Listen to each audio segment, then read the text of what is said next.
Mister perfectionist सुन के आपके दिमाग में एक ही चेहरा आता होगा, वो है mister Aamir Khan, the perfectionist of Bollywood, the perfect actor, perfect man. Everything about him is so perfect, right? मैंने कई बार कहा है कि हर सिक्के के दो पहलू होते हैं और जब सिक्का बॉलीवुड का हो तो न जाने उसके कितने पहलू होते हैं। हम इंडियंस अक्सर ये भूल जाते हैं कि हम जिन्हें अपना हीरो मानते हैं, जिन्हें आइडलाइज करते हैं, वो है तो एक्टर ही। उन्हें अच्छे से पता है कि कब कहाँ एक्टिंग करनी है। आमिर खान की मूवीज जितनी वर्सेटाइल हैं, उससे ज्यादा उनकी डेटिंग लाइफ वर्सेटाइल है। मिस्टर परफेक्शनिस्ट कहलाने वाले आमिर खान क्या सच में ये कहलाने के लायक है? कैमरा पे सिंपल, शांत और डाउन टू अर्थ दिखने वाले आमिर खान का असली फेस क्या है? आइए इसके बारे में बात करते हैं। Let's unmask the truth behind one of the biggest Khans of Bollywood, Aamir Khan.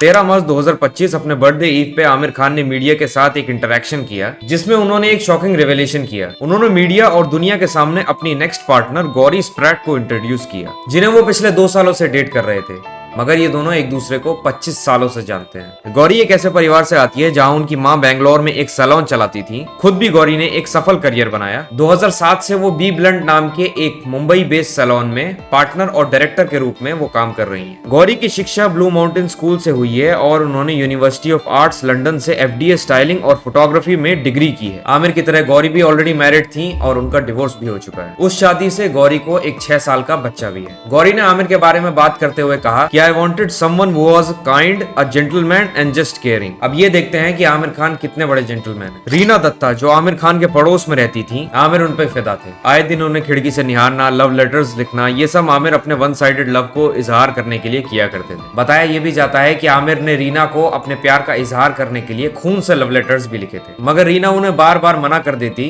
जितना आमिर उन्हें पसंद करते जाते, रीना उतना ही उनसे दूर भागती। लेकिन धीरे धीरे दोनों के बीच प्यार हो गया और उनका रिलेशनशिप 80s की शुरुआत में स्टार्ट हो गया। दोनों ने आमिर खान की एक मूवी कयामत से कयामत तक के एक सॉन्ग में साथ में परफॉर्म भी किया था, जिसके बाद 18 अप्रैल 1986 को दोनों ने शादी कर ली। इस शादी से उनके 2 बच्चे भी हुए, जुनैद एंड ईरा। जुनैद वही जो अभी अपने लवयापा मूवी के वजह से काफी ज्यादा ट्रोल हुए। आमिर और रीना ने शादी तो कर ली, लेकिन शादी लंबे समय तक चल नहीं पाई। एक टाइम पर जिस लड़की से आमिर पागलों की तरह प्यार करते थे, उसी लड़की पे आमिर ने चीट किया। दरअसल आमिर का दिल पूजा भट्ट पे आ गया था, वो भी तब जब वो ऑलरेडी मैरिड थे। साल 1991 में आई मूवी दिल है कि मानता नहीं के सेट पे पूजा और आमिर खान एक दूसरे के प्यार में पड़ गए थे। हालांकि ये रिलेशनशिप ज्यादा दिनों तक टिका नहीं, मगर इसने आमिर की पर्सनल लाइफ को उजाड़ दिया। आमिर और रीना की रिलेशनशिप में खटास यहीं से आनी शुरू हुई। इसके बाद साल 1995 में आई मूवी बाजी की शूटिंग करते टाइम आमिर और ममता कुलकर्णी मिले, जिसके बाद दोनों के रिश्ते थोड़े आगे बढ़ गए और रिपोर्टेडली दोनों रिलेशनशिप में आ गए थे। मगर उस वक्त आमिर शादीशुदा थे, जिस वजह से वो रिलेशनशिप आगे नहीं बढ़ पाई। मीडिया में आई इनके अफेयर्स की खबरों ने रीना का दिल तोड़ दिया, मगर फिर भी अपने पति को माफ करके उन्होंने इस शादी को बचाने की पूरी कोशिश की। मगर तभी कुछ ऐसा हुआ जिससे रीना पूरी तरीके से टूट गई।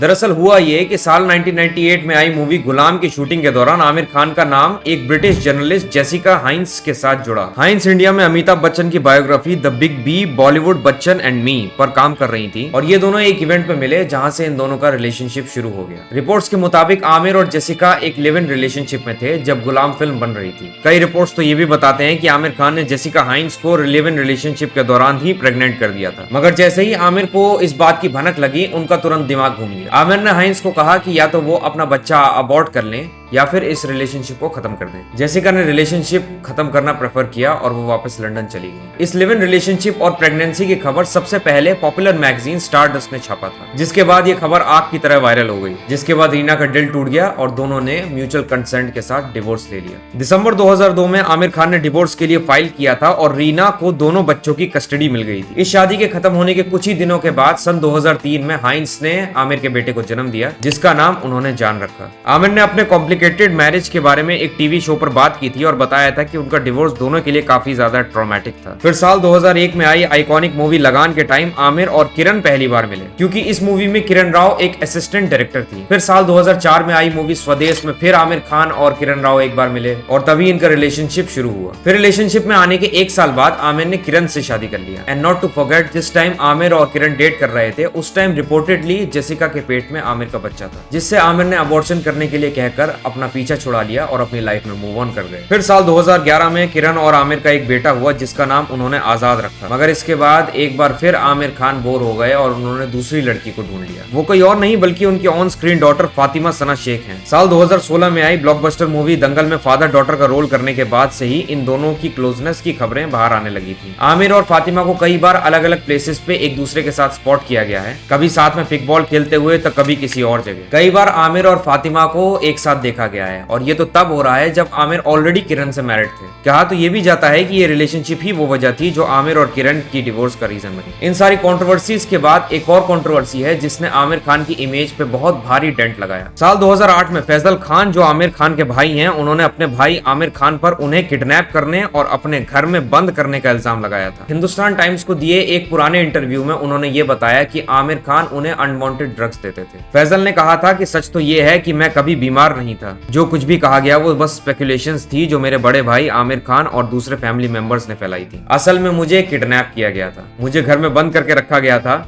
एंड अनवांटेड ड्रग्स दिए जा रहे थे। जब केस का जजमेंट आया तो सबने ये कहा कि मैं किसी भी बीमारी से पीड़ित नहीं हूँ, मैं बिल्कुल नॉर्मल हूँ और अपनी जिंदगी खुद हैंडल कर सकता हूँ। मुझे एक नॉर्मल इंसान की तरह ट्रीट करना चाहिए। ये काफी सैड एज वेल डरावनी न्यूज थी। लाइक इमेजिन आपको आपका सगा भाई पागल करना चाहे और उसमें उसका साथ आपके खुद के फैमिली मेंबर्स भी थे। तीनों खान्स में अगर कोई सबसे ज्यादा सीधा और शांत है तो वो आमिर खान ही है। मगर आप जब उनकी लाइफ पे एक नजर डालोगे तब आपको शायद समझ आएगा कि डोंट जज a book by its cover. इन सब के बाद जो आमिर की करंट वाइफ ने कहा है कि आमिर खान एक बहुत ही अच्छे जेंटलमैन हैं, ये सब बातें तो मुझे कहीं से कहीं तक सच नहीं लगती। और वैसे भी ये बॉलीवुड है, यहाँ जो सबसे बड़ा जेंटलमैन है वही सबसे बड़ा शेडी भी है। I hope you like this video and my perspective of seeing things. अगर वीडियो पसंद आई है तो please do like and subscribe to my channel. मिलूंगा आपसे नेक्स्ट वीडियो में, तब तक के लिए आपका अपना एब्सोल्यूट पीस आउट।